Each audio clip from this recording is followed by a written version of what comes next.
Ese creo que estoy grabando. Em, entonces, hoy día, como te decía, vamos a lo que tenía preparado es ver en el fondo cómo se presenta un informe de resultados en el formato de artículo de publicación, para, con el fin, digamos, de que esto quizás pueda derivar, uy, por real.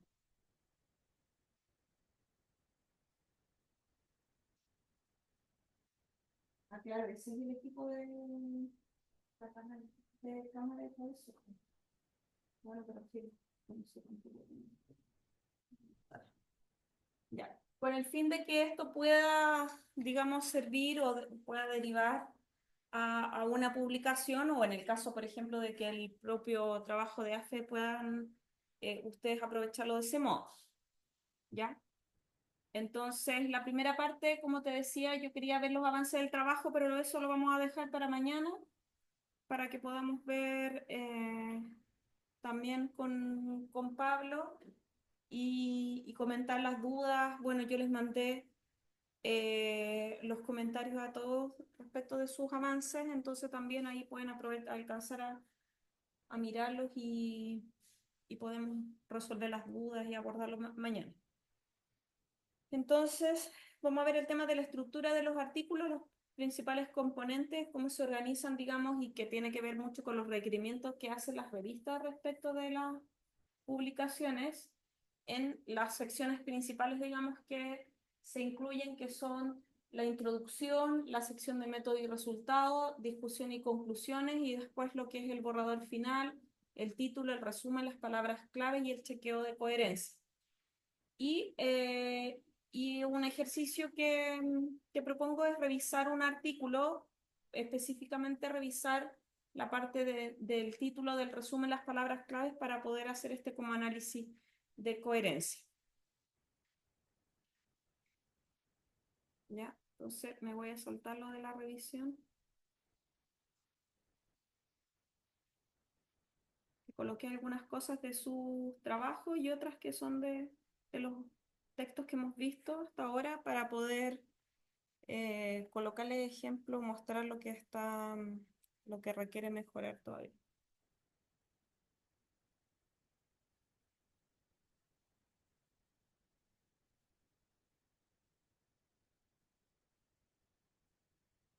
Y lo que no sé es si vamos a tener café. ¿Nos avisaron algo? ¿O no hay café hoy día? Debería ser, Ah, debería ser así, como a las 7:30, ¿cierto? o sea, por calendario sale, pero necesitará pedir. Ah, creo que no me escribieron nada al respecto, así que no sé si va a haber café. Pero bueno, por último, igual hacemos una breve detención. Ya, en esta primera parte quería plantear una reflexión, digamos, inicial para que lo conversáramos, digamos, por qué creen ustedes que es importante publicar y cuáles son los principales desafíos de este proceso. Y ahí podrían contarme, digamos, de su experiencia, si es que han publicado o han intentado publicar y, y cómo se llama y cuáles son los desafíos que se enfrentan. ¿Ya? Eh, no sé qué piensas sobre esa pregunta. El desafío de Sí, o sea, primero, por qué crees tú es importante publicar? Con qué propósito, digamos? ¿Para qué podría servir, digamos, por qué podría ser importante difundir los resultados de un trabajo de investigación? porque en el fondo, como la finalidad, creo yo, del trabajo científico, poder divulgarlo de alguna manera, como la forma más científica, por así decirlo, es la publicación, y ya hay otras instancias como seminarios, congresos u otras. Pero yo creo que es como para que ese trabajo que uno realiza perdure en el tiempo. Porque yo puedo estar investigando ahora en muchas cosas y en unos años más ya ni siquiera recordar. Y si yo hice trabajo de campo, si yo hice otras cosas como que tienen un valor, una relevancia, y que pueden ser, o sea, ser utilizadas después por tomadores de decisiones, es importante que estén en alguna parte. Claro. Allí tú nombraste varias, digamos, propósitos. Uno, el primero, y que no va a aparecer aquí sino en mi computador, pero bueno, no importa, es que, claro, cuando uno genera conocimiento de algún tipo al desarrollar el proceso de investigación, espera que esos resultados tengan alguna utilidad. ¿Ya? La utilidad del conocimiento puede ser en sí misma, puede ser en principio solamente acumular conocimiento, o sea, producir conocimiento para que haya una acumulación y en ese sentido exista un crecimiento en el ámbito en el área o en el ámbito de conocimiento en que se abordó, ¿cierto? Pero también tú nombraste otro que es el de las políticas públicas, que eso tiene directa, digamos, relación con los propósitos, los fines de este magíster, digamos, que es no solo generar conocimiento para abordar, responder a preguntas que están, digamos, dentro de este ámbito de la ciencia, sino que también para poder aportar eh, a los desafíos que tienen las políticas públicas.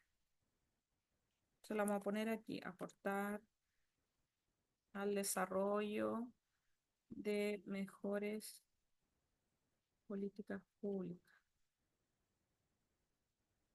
Y de contribuir a los tomadores de decisión en el fondo.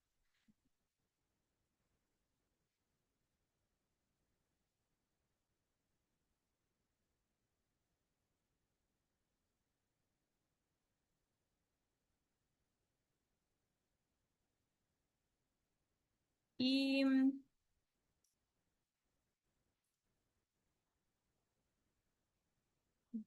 sí. ¿Y tu experiencia personal, tú has desarrollado algún trabajo de publicación? Pero a la larga yo trabajé en un proyecto de pluralismo de ANI, con unos profes que son del área de comunicaciones. ¿Ya?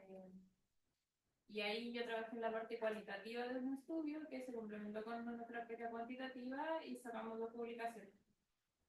Yo era un equipo muy grande de personas, entonces a mí me correspondía hacer una sección o una parte y el resto cada uno armaba su sección y se mandó en Ya. inglés.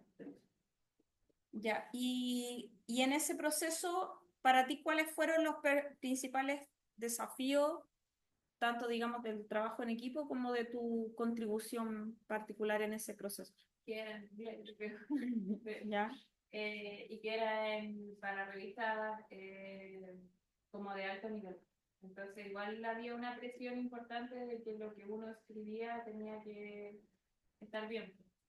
Igual recibimos como la revisión de pares y que nos hicieron las recomendaciones. Yo aprendí un montón porque en el fondo él estaba a cargo del paper, como que nos instaba a responder punto por punto de lo que de la revisión que nos habían hecho para que quedara claro que habíamos hecho que no. Eh, pero se demoró un montón. O sea, Pero claro, un elemento desafiante, digamos, es que es un proceso largo y complejo y implica, digamos, un compromiso de parte de las personas que participan, ya sea, bueno, si fuese un artículo, digamos, de un solo autor, como de varios autores, implica que esas personas se comprometan en todo el proceso. Y puede ser mucho más allá, digamos, de lo que es el trabajo mismo. O sea, puede ser que tú ya terminaste el proyecto y ya no estás participando y tienes que seguir ahí comprometida con el producto. sí, porque tiene que haber salido el último paper como salió este verano y nosotros lo hicimos el proyecto 2022. Entonces se demoró harto. Entonces le voy a poner bueno, un desafío, el trabajo en equipo, poder compatibilizar el aporte de todos. Y que yo siento que a uno nadie le enseña tampoco cómo escribir artículos. O sea, mucho se da en el fondo, a mí de pronto la facilidad para escribir se me da porque leo muchos artículos científicos, pero no hay como una formación de base, no se ve, o por lo menos nosotros no lo veíamos, un metodología de la investigación. Entonces, por una parte fue bueno para mí que esa experiencia fue sellada por gente que tenía mucha más experiencia, pero pienso como en alguien que nunca ha publicado y que lo quiere hacer por primera vez, igual es mucho más difícil. Claro, tal como tú dices, es un proceso de aprendizaje que debiese estar mucho más instalado dentro de la carrera, digamos, en alguna etapa de la carrera, y de hecho en paralelo, por ejemplo, las carreras de las ciencias sociales que tienen este tema de hacer tesis o investigación hacia el final, debiese estar casi como en paralelo a ese trabajo, la idea o las orientaciones, digamos, para publicar, porque cada vez es más evidente, digamos, la presión hacia que es una necesidad, digamos, el que las tesis ya no sean como unos trabajos largos, súper, digamos, eh, complejos en términos de la extensión y todo, sino que se hacen hoy en día las tesis mucho más en la lógica de las publicaciones, más corto, con un lenguaje más concreto, más sintético. Entonces, se requiere también entregar la herramienta para ello, ¿ya? Y eso es parte de lo que yo me propuse en esta parte final, digamos, del curso, que además, digamos, de que aprendieran la técnica de la revisión sistemática, también pudiesen como vincularlo con la idea, con la forma misma en que se desarrollan este tipo de productos científicos, ¿ya? Porque como les mostré en la primera clase, los productos científicos que se manejan hoy en día son diversos, pero en el ámbito de lo que es la revisión sistemática, generalmente vamos a estar revisando lo que son los artículos empíricos, digamos, arbitrados, o sea, que pasan por estas, como tú decías, revisiones, exigencias, donde las revistas te ponen sus criterios. Entonces, eh, vamos a trabajar con estos productos, y es importante entonces que a la vez que nosotros aprendemos a hacer esta búsqueda, a comprender las características que tienen los artículos, también podemos después reproducir, generar nuestros propios productos. Entonces, en ese sentido, lo que hemos estado viendo en términos de productos involucra algunos de estos, o sea, la revisión que hemos estado haciendo involucra algunos de estos tipos de productos, pero principalmente los que referimos como artículos arbitrados, revisados por pares y que luego se indexan en estas plataformas de búsqueda. ¿Ya? El proceso entonces que nos va a llevar a esta producción científica, más o menos la podemos detallar del siguiente modo. Ya, lo primero, digamos, en el marco de cualquier investigación, nosotros vamos a definir el eje temático de la investigación y nuestra pregunta, nuestros objetivos, y al mismo tiempo luego el tipo de publicación que queremos realizar, o sea, cómo queremos divulgar los resultados de ese trabajo. Ya al hacer esa selección, una vez que nosotros ya hemos avanzado en el proceso de la investigación, o quizás una vez que ya tenemos los resultados de la investigación, vamos a seguir el siguiente paso, que es elegir el journal o revista, ya en español.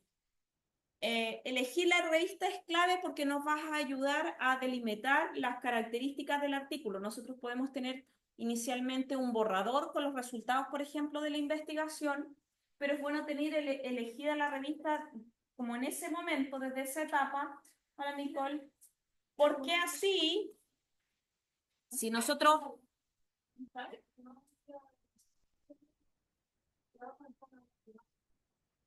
¿Qué pasó? Ah, no había nada. Que no sabían, no sé el local. Bueno, pero si no pasa nada, salimos a comprar algo. Ya, entonces, estamos viendo, Nicole, estamos grabando la clase porque como los compañeros no están, entonces abrí una sesión Zoom y ahí no sé, le mandé el link al Pablo, ¿no? Capaz que no se lo mandé. ¿Sí? Ah, queda en como la sesión. Ah, ya. Ya, bueno. Entonces ahí sí preguntan o si le dice al Pablo que está ahí en el curso. Ya, entonces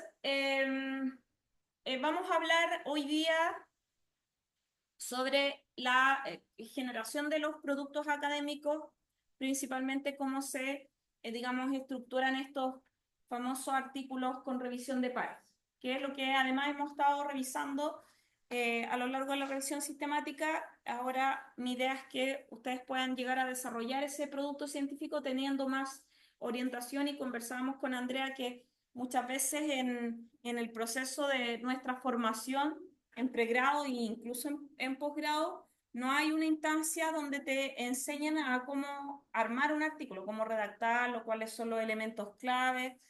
Eh, y claro, gran parte de este aprendizaje, un elemento que señaló Andrea y que lo mencionan en este libro, un elemento clave es leer en el fondo. O sea, en todo proceso, digamos, de aprendizaje, el leer cómo se elaboran o cómo otros han escrito artículos ayuda bastante, ¿ya? Pero más allá de eso, igual es bueno tener ciertos tips y entender, digamos, las diferencias entre los distintos productos, digamos, y los componentes básicos, digamos, de un artículo.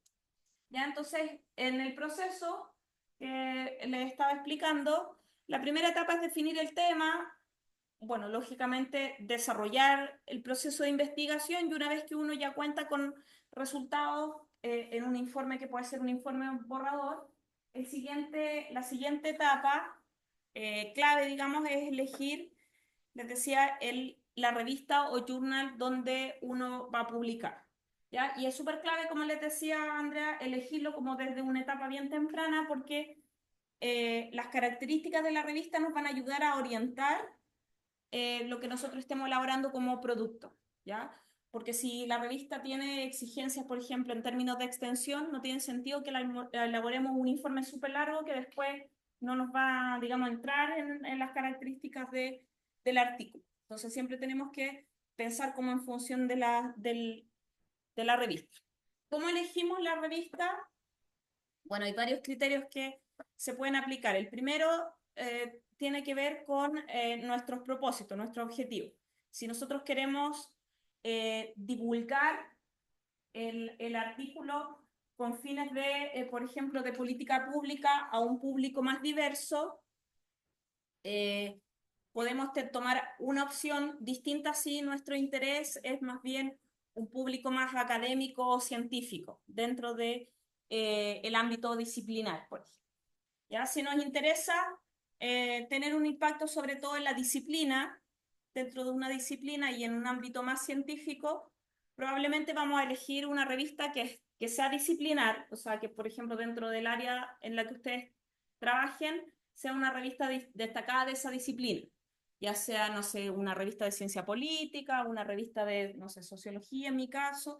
Entonces, yo voy a buscar dentro de mi disciplina una revista que sea destacada, o no sé, dentro de los métodos, si un artículo más metodológico voy a buscar.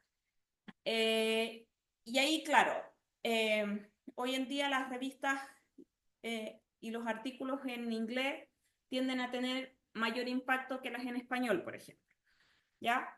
Pero si mi interés no va tanto por lo disciplinar dentro del ámbito científico, sino que me interesa que haya una divulgación que ayude, o sea, digamos, tenga un impacto en, eh, como les decía, más bien a nivel local o del ámbito de las políticas públicas, puede ser que hayan revistas de divulgación orientadas a las políticas públicas que no necesariamente sean con tan alta exigencia, pero que tengan mayor difusión a nivel local. ¿Ya? Entonces siempre va a tener que ver con mi objetivo, a qué público quiero que llegue la revista. ¿Ya? Y ahí, cuando nosotros tomamos esa lección, vamos a ir a mirar estos criterios que yo les explicaba en la primera clase, que son estos indicadores de impacto. ¿Ya? Que hay revistas que tienen mayores indicadores de impacto a nivel internacional, que, o sea, que son más citadas, digamos, a nivel internacional, y, y entonces hay estos indicadores que definen el cuartil, por ejemplo, donde se ubica la revista, que es uno de los indicadores, o este índice H, que también lo vimos en la primera sesión, en el fondo, que son criterios que me permiten ver si la revista está mejor posicionada o no. Ahora, esto siempre tiene un trade-off, porque la revista puede estar súper bien posicionada, pero al estar tan bien posicionada, o sea, por ejemplo, en un nivel Q1 o Q2, va a ser mucho más difícil entrar en esa revista. O sea, yo voy a postular y probablemente los procesos van a ser quizás, pueden ser más largos en algunos casos, porque puede ser que tenga mucha demanda. Si una revista muy bien calificada y con mucha demanda, las respuestas, ellos siempre te van a informar del tiempo de espera para la revisión. Entonces puede ser que los tiempos sean más largos y que sea más exigente. Entonces, cuando uno parte en este ámbito académico, intentando hacer publicaciones, es recomendable partir con una exigencia quizás más baja, o sea, quizás partir con revistas Q3 o Q4 dentro del ámbito disciplinar o interdisciplinar de interés, que son revistas que quizás van a tener una exigencia menor, pero que yo voy a tener quizás mayor certeza de que mi artículo va a salir publicado. Quizá a la medida que voy ganando experiencia, voy a poder ir aspirando a una revista mejor calificada, por ejemplo. Ya eso como una buena recomendación. Ya ahí hay un comentario de la UCEN que esto era de una clase de la Universidad Central. Bueno, después que nosotros ya elegimos la revista, puede ser una decisión relevante invitar a otros coautores, que a propósito del ejemplo que contaba Andrea cuando Nicole todavía no llegaba, ella tuvo una experiencia en el marco de un proyecto de investigación donde hicieron una publicación con otras personas, entonces ahí es clave el rol que juegan las personas que van a liderar la publicación. Pero siempre ayuda a tener coautores porque uno puede ir discutiendo las distintas etapas y hacer revisión de pares siempre es mucho más enriquecedora que hacer la publicación solo, ¿ya? Después, bueno, uno redacta el manuscrito según las normas de estilo de la revista que eligió, ¿ya? Donde la revista le va a decir, por ejemplo, cuáles son las secciones que deben incluir como mínimo, la cantidad de palabras, el tipo de bueno, casi todo sale descrito, por el tipo de palabra, la forma de los títulos y otros elementos. Luego que ya tiene elaborado el manuscrito, una estrategia también útil es revisar el artículo con otros pares que puedan ser distintos a los coautores. Ya algún colega o alguien que pueda hacer una breve revisión antes de enviar. Ya, si tiene esa posibilidad, lógicamente, si no, bueno, tiene que jugársela por enviarlo, postular. Y luego, bueno, se envía a la revista y después ya viene el proceso de revisión, donde generalmente el proceso de revisión tiene varias etapas. A uno le mandan una primera confirmación donde dice se acepta o se rechaza, y cuando te dicen que se acepta, generalmente te dicen, te dan correcciones en distintos niveles. A veces son más de fondo, otras son de forma y te van dando las etapas también. Ya hoy en día la mayoría de las revistas tienen estos procesos súper sistematizados, entonces te van indicando los plazos en cada etapa. Hay una primera etapa de revisión más de fondo que también puede tener elementos de forma, pero más relacionado con la temática. Y después hacia el final vienen las revisiones que son más de edición.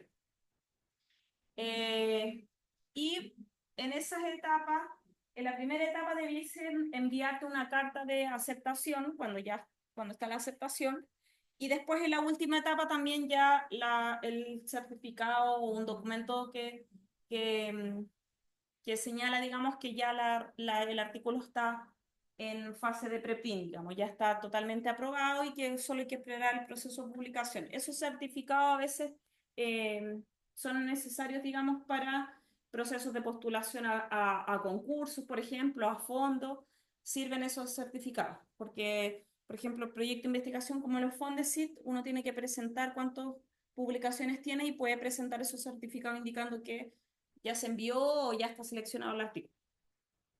¿Ya? Y después, bueno, ya viene la difusión de los artículos. Entonces, ahora les voy a comentar sobre la estructura. ¿Ya? El texto que que está aquí en el material. Me parece, quiero mirar que está. Sí. Este texto que dice López Elvia 2021 es principalmente el que utilice de referencia, ¿ya? Que ahí viene descrito como por capítulos cómo se estructura. Bueno, la primera parte de la introducción explica también esta parte de cómo elegir la revista y todo eso más en detalle, si lo quieren revisar, pero está elaborado como una guía para ir produciendo artículos, entonces súper bueno. ¿Ya? Y está este otro que lo puse como recomendado también, este de González, que también es como cómo escribir y publicar. Ya, si lo quieren tener así como a mano, son textos muy sencillos.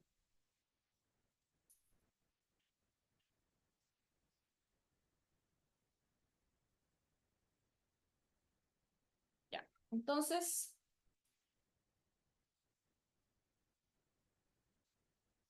eh, bueno, en este texto de López Ibera entonces se explica que la primera elemento clave para obtener un buen producto, digamos, para publicar es que el artículo logre una buena articulación entre el macrotexto y el microtexto.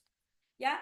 El macrotexto refiere a los elementos que componen el artículo, que es donde uno define, digamos, o incluye estas distintas secciones relevantes como la introducción, el método, los resultados, esas distintas secciones y los contenidos de esas son el macrotexto, digamos, el fondo del contenido de nuestro artículo, ¿ya?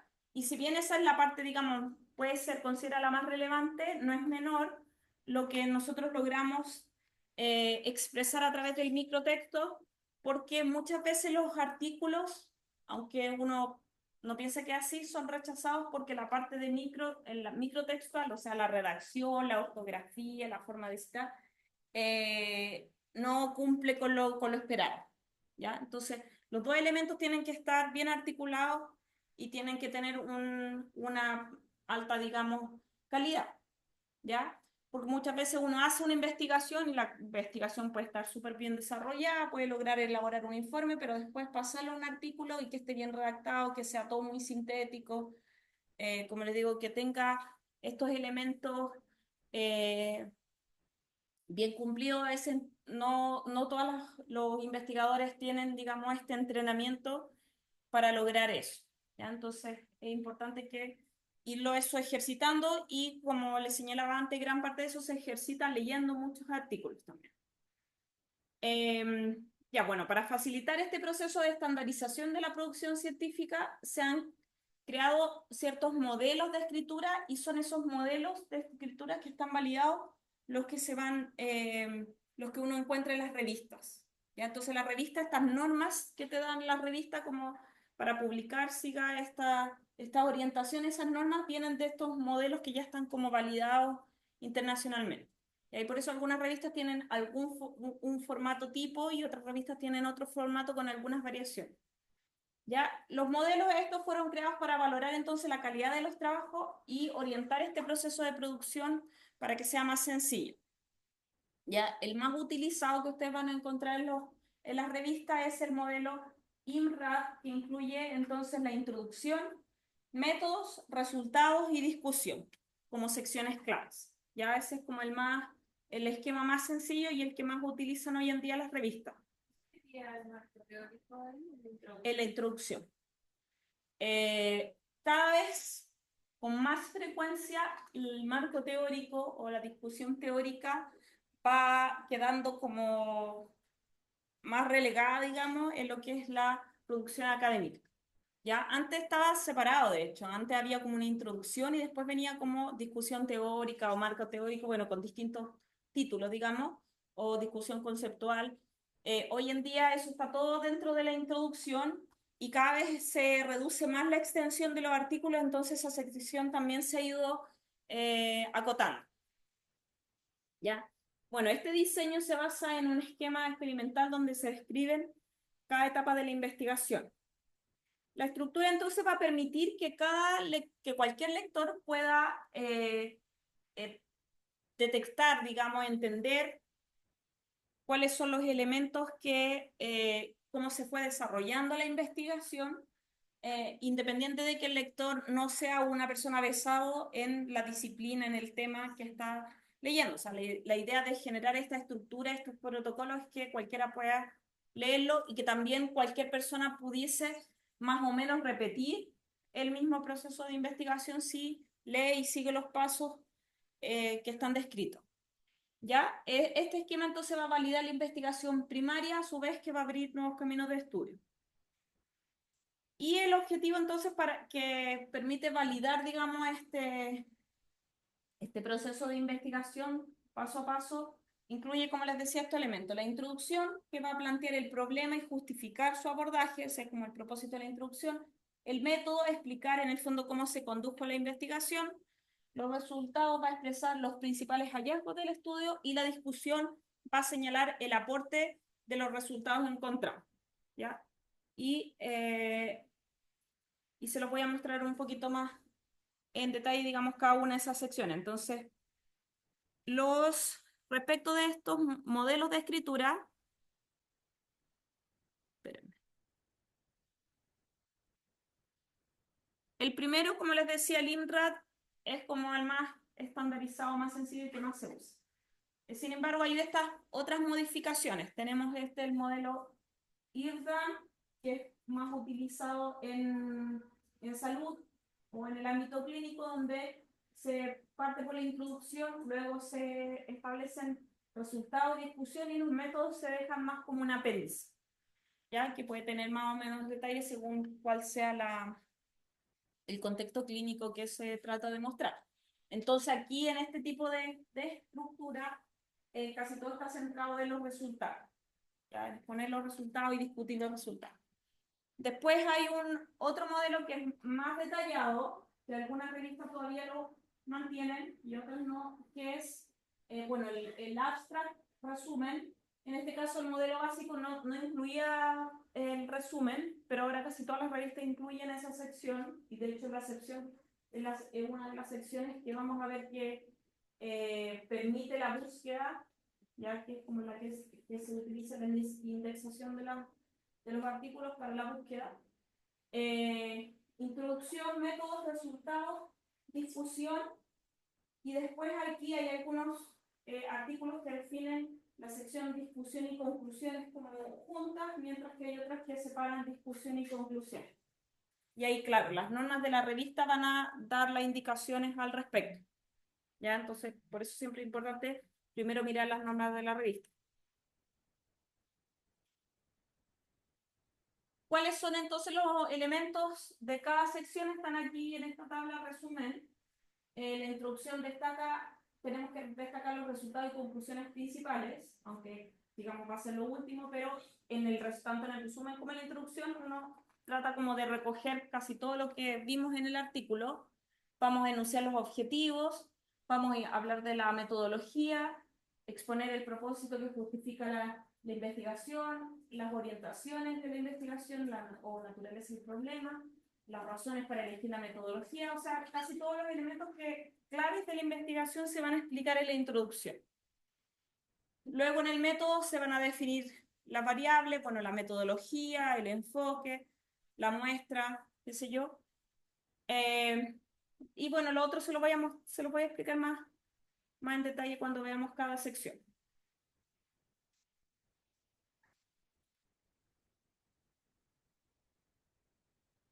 Bien, se me quedó pegado en este. Ya. Entonces, una vez que ya tenemos la norma de la revista y sabemos cuál estructura general vamos a utilizar, es recomendable establecer un plan de escritura. Según uno se va a hacer como un esquema, digamos, que no es solo un esquema mental, sino que también hay que escribirlo, digamos, para detallar, digamos, el modelo y cuánto me voy a extender, digamos, en cada sección, por ejemplo. ¿Ya? Para eso es útil mirar artículos publicados en la misma revista. Por eso es clave que uno elija la revista, porque uno elige la revista y va a mirar otros artículos, por ejemplo, para ver si el enfoque, el tipo de método que uno quiere usar o las temáticas que uno está utilizando son ad hoc, porque a veces uno elige la revista porque el título o este scope o el foco que dice de la revista a uno le suena que está cercano a su tema, pero después cuando empieza a mirar artículos previos se da cuenta que, no sé, la revista es muy cualitativa, por ejemplo, en términos de método, y yo estoy proponiendo una metodología más cuantitativa, por decir algo. Entonces es importante como mirar artículos previos, como la orientación más en concreto.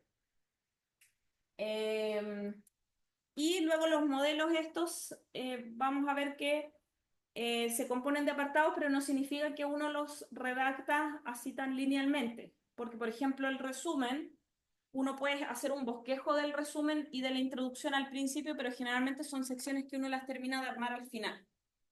¿Ya? Entonces no es que como que vaya uno. Entonces uno genera un plan de escritura de este tipo.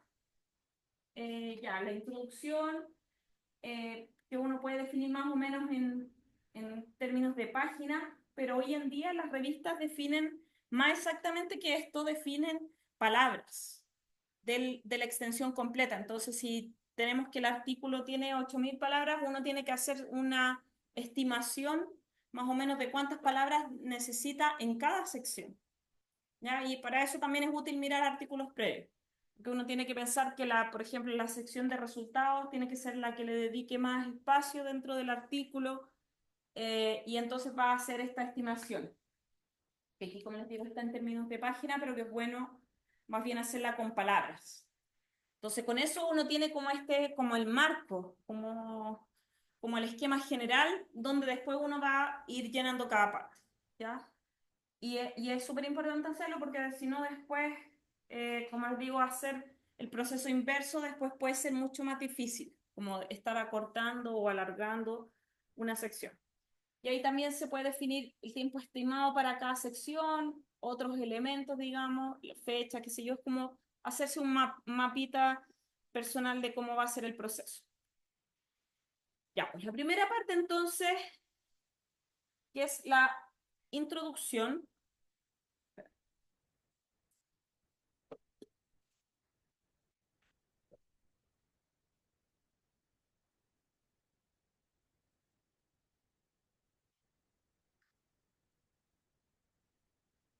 En la primera parte, entonces, que es la introducción, los elementos claves de la introducción son eh, explicar, por ejemplo, el tema, exponer el tema, pero además explicar qué metodología va a utilizar o procedimientos claves va a utilizar para abordar la investigación y qué razones, por ejemplo, por qué se escogió esa metodología en relación al tema de estudio, a las teorías eh, que son claves, digamos, para abordar el tema. ¿Ya? Y bueno, luego después viene el método, pero estamos en la introducción. Entonces, ¿qué vamos a hacer dentro de la introducción? ¿Cuáles son los componentes, los elementos claves?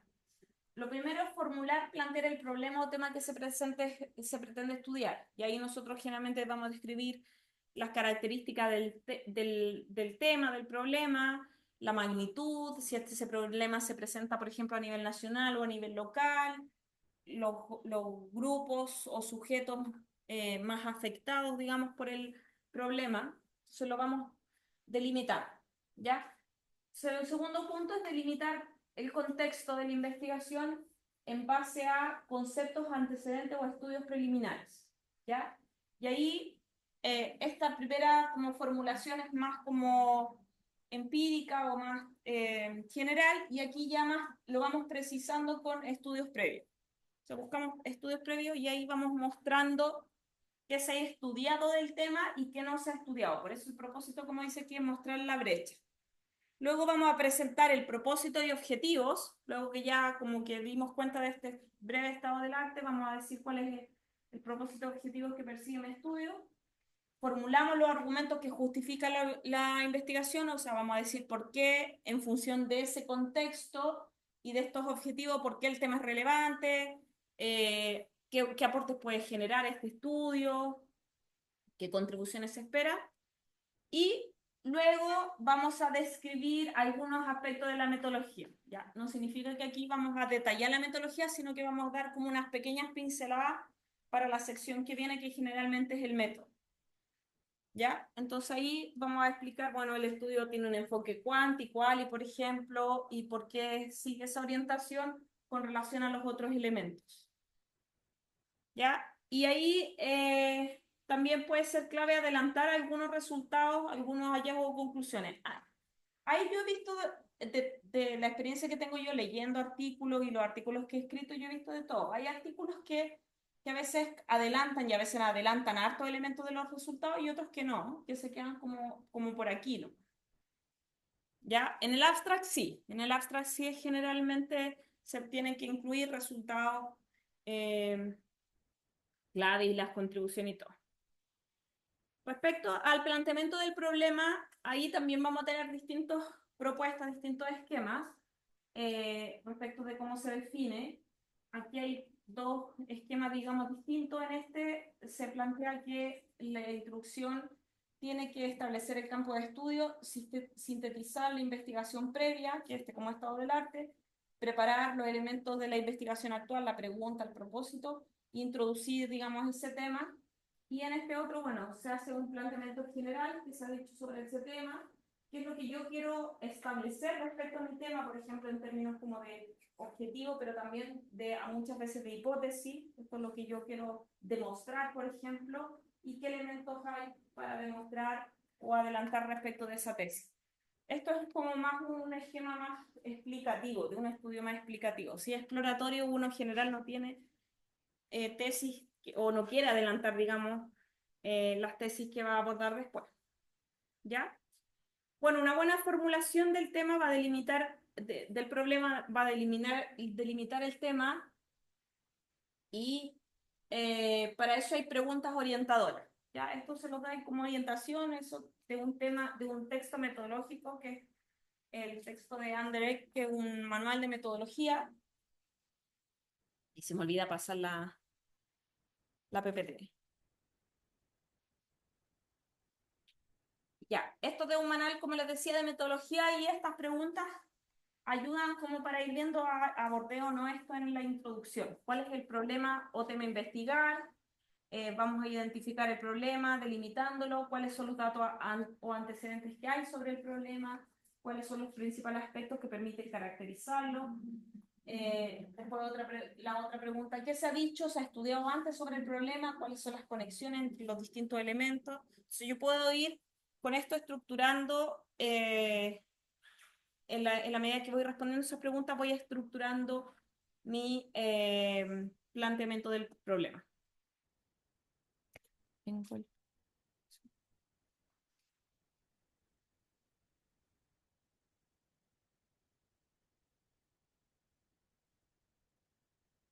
Ya. Luego, el contexto, digamos, donde ocurre el problema, cuáles son los elementos que determinan que esté presente ese problema, si el problema está suficientemente bien definido, acotado, qué solución se busca alcanzar. Sobre todo esto están en relación, por ejemplo, al tema de políticas públicas. Yo quiero que este análisis, abordaje del problema tenga algún propósito, finalidad de política pública, es importante abordar esos elementos, ¿ya? Y la enunciación final entonces del problema, después que vamos generando, delimitando el tema y vamos generando esta contextualización, tiene que terminar esta enunciación con una pregunta y un objetivo, ¿ya? Hay artículos donde las preguntas están como bien, uno las ve así como bien evidentes,